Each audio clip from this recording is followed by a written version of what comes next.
শেষে আমাদের আরেক শহীদের গল্প, আমাদের আরেক হৃদয়ের রক্তক্ষরণের গল্প। একজন লিখছেন, একজন শহীদের শিক্ষক, কোচিংয়ের শিক্ষক। উনি লিখছেন, আমার কোচিং যখন শুরু করি তখন আমার 4 জন শিক্ষার্থী ছিল, জিদান, উৎসব, আদ্রিতা আর একটা মেয়ে। ওরা তখন এসএসসি পরীক্ষা দিবে। আস্তে আস্তে জিদান উৎসবের সাথে ভাইয়ের মতো সম্পর্ক হয়ে গেল। একদিন ওদের সাথে চায়ের দোকানে বসে আড্ডা দেওয়ার সময় ব্যাগ ঘাড়ে একটি ছেলে আসলো। তখন কিন্তু সন্ধ্যা, ছেলেটা জ্বলতেছিল, নুরানি চেহারা। আমি মনে মনে ভাবলাম, এত সুন্দর দেখতেও ছেলে হয়? ছেলেটা আর কেউ না, আমার ফারহান। আপনারা যাকে ফারহান নামে চিনেন, আমি তাকে ধলা বলে ডাকতাম। কেননা ও এত ফর্সা ছিল যে ওকে ধলা বলে ডাকতাম। আমাকে ফোন করে বলতো, ভাই আমি ফারহান বলছি, কিন্তু যতক্ষণ না ধলা বলতো আমি শুনতাম না। ফারহান কোরআনের হাফেজ, সুন্দর কোরআন তেলাওয়াত করত। কিন্তু যেদিন আমার কোচিং আসলো সেদিন আমি বুঝলাম যে ও শুধু দেখতে সুন্দর বিষয়টা এমন না, ওর মেধা তার থেকেও প্রখর। কোনো জিনিস ওকে বুঝিয়ে দিলে সেটা 2 বার পড়া লাগতো না, অনেক দিন ধরে মনে রাখতে পারত। আমার কানে এখনো বাজে, ও আমাকে বলতো, ভাই তুমি যেভাবে জিদানকে বানাইছো আমাকে অমন করে বানায় দাও। ওর অবস্থা এতটাই খারাপ ছিল যে পাশ করতো কিনা সন্দেহ ছিল। আমি ওকে একা একা পড়িয়ে ঠিক করেছি। এমন অনেক সময় হিসে রাত 3টায় আমাকে ফোন করে বলছে, ভাই পড়তে না মন চাচ্ছে না, একটু মোটিভেশন দাও। আমার সাথে যেদিন লাস্ট দেখা সেদিন 2 ভাই হাঁটতে হাঁটতে কত কথা, ভাই ইন্টারে ফাঁকি মারা যাবে না, এই করা যাবে না, কত কথা। কিছু হলেই আমাকে বলতো, ভাই কি করব, এটা করা ঠিক হবে কি?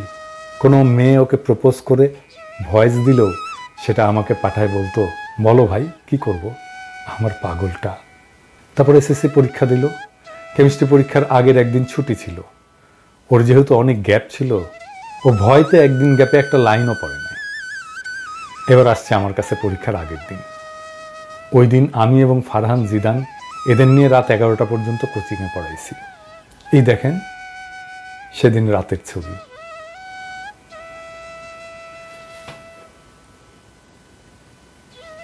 যেই দিন পরীক্ষা শেষ তার পরদিন সকালে উঠেই বান্দাগুলো আমার কোচিংয়ে হাজির।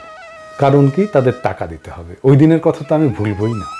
ওই দিন যা করছে এবং আমার পঞ্চপাণ্ডবগুলা, আল্লাহ এখনো হাসি পায়। তারপর যেদিন রেজাল্ট দিবে তার আগের দিন রাত 12টা পর্যন্ত আমাকে কোচিংয়ে আটকায় রাখছে। কারণ কি, তার ভয় লাগতেছে সে কি প্লাস পাবে নাকি। আমার কোচিংয়ে সেই বিকাল থেকে এসে বসে আছে। আমি অন্য ব্যাচের ক্লাস নিচ্ছি আর মাঝে মাঝে এদিকে এসে বলতেছে, ভাই প্লাস কি পাবো? ও ভাই কও না, তুমি যা কও তাই তো হয়। ওর প্রেশার দেখে আমি ওকে চায়ের দোকানে নিয়ে গেলাম, গিয়ে চা স্প্রাইট খাওয়াইলাম, আইসক্রিম খাওয়াইলাম এবং কিছু টাকা দিয়ে বললাম আরও খা। পরে অনেক রাতে সে আমাকে ছাড়লো। রেজাল্টের দিন সবাই আগে মা বাবাকে জানায়, আর ফারহান সবাই আমাকে ফোন করে জানিয়েছে।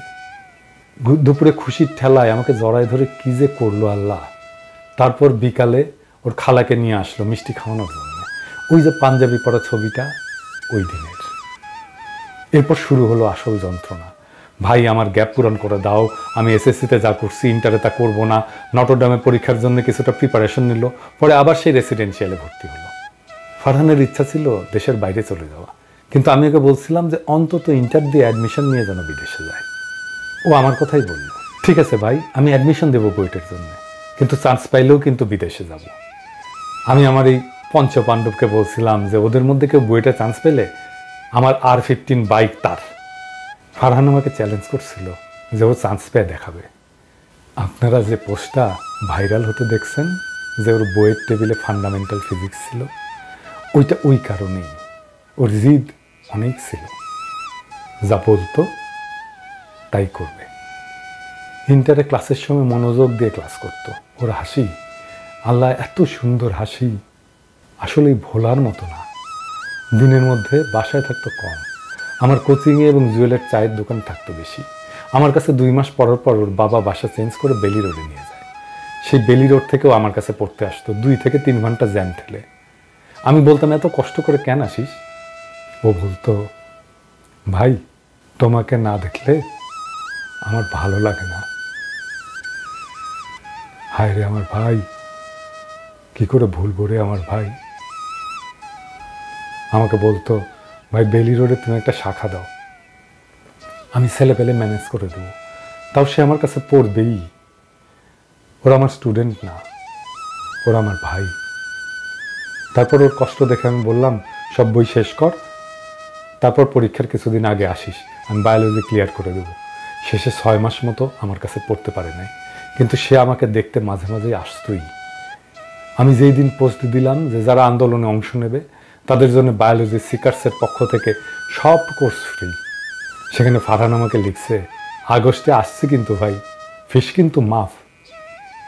যেদিন মারা গেল সেদিন আমাকে আমার আর এক শিক্ষার্থী ফোন করে বলতেছে, ভাই ফারহান নামের কেউ কি তোমার কাছে পড়তো, ও নাকি মারা গেছে। আমি ঘুমাইছিলাম, আমি লাফ দিয়ে উঠে পড়ছি। পরে জিদানকে ফোন দিলে জিদান আমাকে বলে, আবিদ ভাই আপনার ধলা নাই। গুলি এসে একটা ফারহানের ঠিক কপালের মধ্যে আর 2টা বুকে লাগে। হাসপাতালে নিলে জানায় যে ও মারা গেছে। আমার চোখ দিয়ে কখনো পানি পড়ে না। যারা আমাকে চিনে তারা জানে যে আমি সারাক্ষণ হাসি, কিন্তু ও মারা গেলে আমার কান্না থামছিলই না।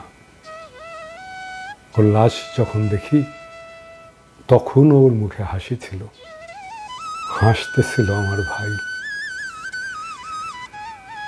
ফারহান ভাই আমার এই বাংলাদেশের সকল শিক্ষার্থী, সকল জনগণ সবাই ভুলে গেলেও তোর আবিদ ভাই তোকে ভুলবে না। তোর আবিদ ভাই সারা জীবন তোকে মনে রাখবে। তোর রক্তের বিনিময়ে যে স্বাধীনতা আমরা পেয়েছি সেটি রক্ষার্থে কাজ করবে। ওপারে ভালো থাকিস ভাই, আল্লাহ তোকে জান্নাতুল ফেরদৌস নসিব করুক। সকলে আমার ভাইকে মনে রেখেন, ভুলে যাইয়েন না, ওর জন্য দোয়া করেন। এমন হাজারো তাজা প্রাণের বিনিময়ে আমরা ফ্যাসিবাদকে হটিয়েছি। এই বিজয়কে বেহাত হতে দেব না। ইনকিলাব জিন্দাবাদ।